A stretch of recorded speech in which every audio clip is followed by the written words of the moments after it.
Salut les gars, bienvenue dans le temple du spectacle. Allez, c'est parti. Ah.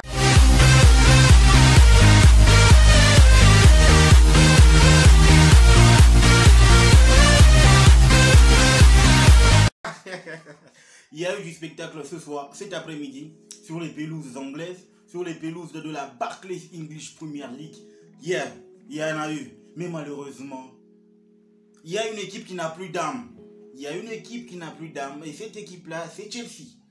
Comment est-ce possible que, au fur et à mesure qu'on est en train de remplacer entraîneur après entraîneur, il n'y a toujours pas de résultats? Les dieux d'anglais, les dieux anglais, les dieux de Chelsea ne sont plus avec lui ou quoi? Lampard est venu, il fallait vraiment attendre, n'est-ce pas, cette journée pour voir ce que apporterait, n'est-ce pas, Frank Lampard. Mais malheureusement, on a été déçus. Moi, principalement, j'ai été déçu. Parce que j'ai eu l'impression d'avoir une continuité de Graham Potter. D'avoir vu une continuité de Graham Potter. L'équipe jouait au jeu. Ce qui veut dire que l'équipe ne jouait même pas au football. Ça faisait juste circuler la balle. Ça faisait circuler la balle. Au fur et à mesure que les minutes s'écoulaient, il n'y avait pas de solution. Il n'y avait rien du tout. En commençant par la compo, on a compris que Frank Lampard avait laissé N'Golo Kanté au repos. Oui, bien sûr, parce que de l'autre côté, il y a la Champions League qu'il faut jouer face au Real de Madrid. Mais là, c'est une rencontre ultra importante. Pourquoi? Parce que Chelsea est en train de se rechercher. Chelsea cherche à ce qu'il y ait ce petit résultat pour sauver la saison. Parce que déjà face au Real, ce sera un ogre. Face au Real, on ne sait même pas si on gagnera ce match. C'est vraiment hypothétique. Mais de là à faire reposer certains cadres pour le bien de l'équipe et question de permettre à ce que tout le monde ait du temps de jeu, parce que c'était aussi une rencontre où il fallait relancer tout le monde, impliquer tout le monde dans la rencontre, tout le monde, n'est-ce pas, au sein du groupe, afin que chacun se sente impliqué, afin que chacun participe et donne son apport. Mais fort malheureusement, le contenu n'a pas été bon. Le contenu n'a pas été bon. On le répète encore, le contenu n'a pas été bon de la part des joueurs de Frank Lampard. Comment est-ce possible que l'équipe de ce standing-là, l'équipe de cette dimension-là, soit incapable de développer, de se créer des occasions face à Wolverhampton? C'est inadmissible. C'est vraiment inadmissible de la part de cette équipe. Je ne sais pas ce qui est en train de se passer, mais au fond, quand je crois que Chelsea est sur le point, n'est-ce pas, de changer de dimension avec ce bot, avec ses directions, il y a vraiment quelque chose qui manque. Soit les dirigeants de Chelsea sont encore en train d'apprendre, soit il y a vraiment une cassure au niveau. Il y a une cassure, il n'y a plus de liaison entre le bot et le management. Oui, parce que ça, Abramovich l'avait maîtrisé, mais avec ce qu'on est en train de voir, Todd Boehly, on dirait qu'il est dépassé. Ce consortium-là, composé de Boehly, Eghbali, Wyss, sérieusement est ultra dépassé par les événements. Et je ne vois pas Chelsea finir dans le top 6. En tout cas, ça n'engage que moi. Ce que j'ai vu, le contenu n'est pas bon. Les Gallagher, Raheem Sterling. Voilà pourquoi je me dis, Raheem Sterling, il a vraiment... Guardiola l'a usé, c'est sûr. Le Guardiola l'a épuisé. Guardiola a tiré tout ce qu'il y avait comme jus dans ce joueur. Parce que depuis que Raheem Sterling est venu à Chelsea, il n'y a vraiment pas de joueur. C'est vraiment le nom. Mais en tout cas, le côté qualitatif, là, il est plus. C'est mort. C'est juste un joueur lambda. Sérieusement. Comment sur cette action-là, tu décales juste au bas? C'est bon. Voilà pourquoi je me dis... Il y a vraiment quelque chose qui manque. On a un bon milieu, on a des bons joueurs, mais Lampard, avec son groupe, on a senti qu'il était en manque. Donc, ce qui veut dire, ce qui est évident, c'est que chacun est vraiment dans sa continuité. Lampard est dans son continuité. Il est vraiment dans une continuité dégringolante.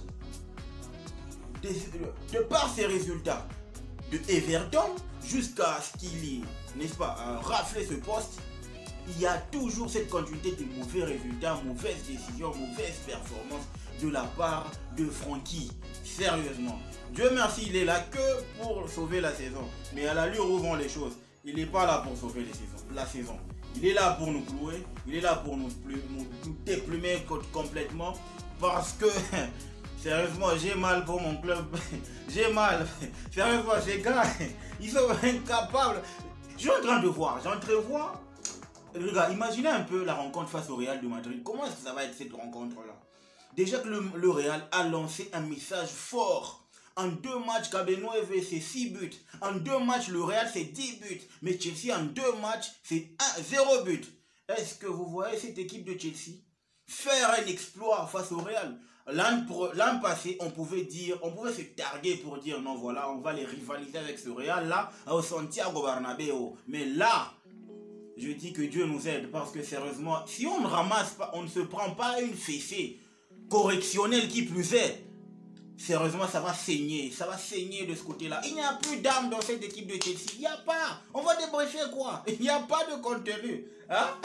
Mais de l'autre côté, j'ai aimé la rencontre de Manchester United face à Everton. Une rencontre ultra importante pour les joueurs de Erik ten Hag.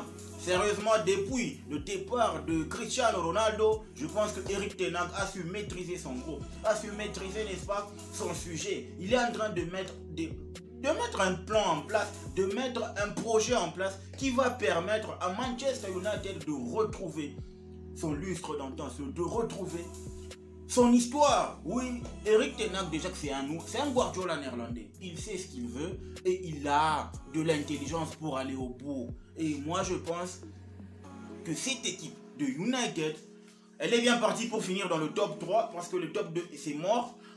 Arsenal et Manchester City ont déjà creusé l'écart. Il n'y a vraiment pas moyen de les rattraper, ces deux-là.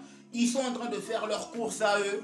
Et derrière, United et Newcastle se bousculent encore. N'oublions pas Tottenham. Mais malheureusement, Man U est trop fort pour Newcastle afin que Newcastle le rattrape.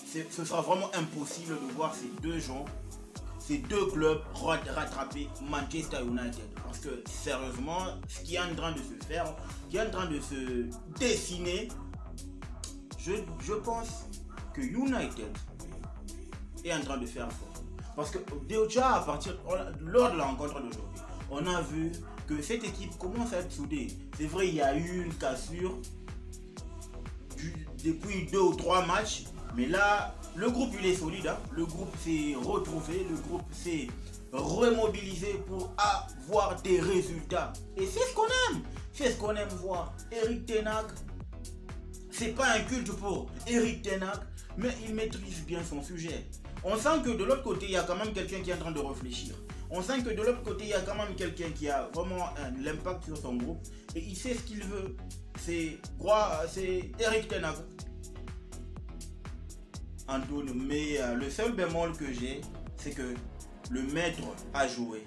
Le magicien de United a contracté une blessure. Et ce n'est vraiment pas beau à voir quand on voit la manière avec laquelle il est sorti.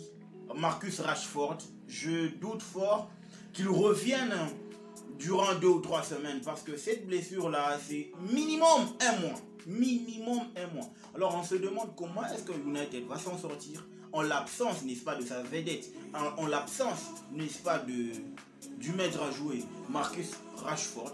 Il avait les vents en poupe. Ces derniers temps, ça allait. Pour preuve, aujourd'hui, il est sorti en ayant laissé un assist pour Anthony Martial. Que dire de plus? Que dire de plus? Notre soupe anglaise, la rubrique soupe anglaise, les résultats sont là. Tottenham a fait un bon résultat face à Brighton. Je pense que de l'autre côté, Tottenham est en train de chercher à sécuriser son top 4 parce que derrière, avec Newcastle qui a enchaîné une autre victoire ce week-end, ça ne va pas être facile pour Tottenham parce que il faut vraiment assurer ses arrières si Tottenham ne veut pas à ce que Newcastle le rattrape. Mais quel but! Mais quel but d'Heung-min Son! Ce gars, la malchance, qui se retrouve dans une équipe de losers. Mais au fond, avec le talent qu'il a, ce gars aurait fait le Real, ce gars aurait fait le Bayern, ce gars aurait fait le Barça. Et il aurait eu quelques trophées. Mais j'ai mal parce qu'il va finir sa carrière sans trophée, comme son prince, le prince Harry Kane, qui va finir également son trophée. C'est le seul bémol qu'il y a avec ces deux joueurs. Ils ont vraiment éclore, ils ont vraiment explosé, ils ont vraiment donné de leur meilleur pour d'eux-mêmes, pour le meilleur d'eux-mêmes. Mais, sérieux, ils vont mal finir, ils vont finir sans trophée. Et c'est ce qui me fait mal. C'est ce qui me fait mal. En tout cas, cette saison, la première ligue, elle est en train de tendre vers sa fin et elle va nous laisser sur notre soif parce que au fur et à mesure qu'on est en train de voir la manière avec laquelle elle est en train de finir, les gars, je me dis, la 38e journée, elle sera vraiment topissime. On va voir, on verra. Ceux qui vont participer à la Ligue des Champions prochaine et ceux qui vont rester, entre autres, Chelsea va rester. Les gars, dites-moi ce que vous en pensez en commentaire. N'oubliez pas de liker, de partager, de vous abonner et de remplir l'arena Kem. On est à 243 les gars. C'est mon code, le code du pays. La team 243, mais il faut aller au-delà. Donc, le football mérite d'être vécu. Ciao.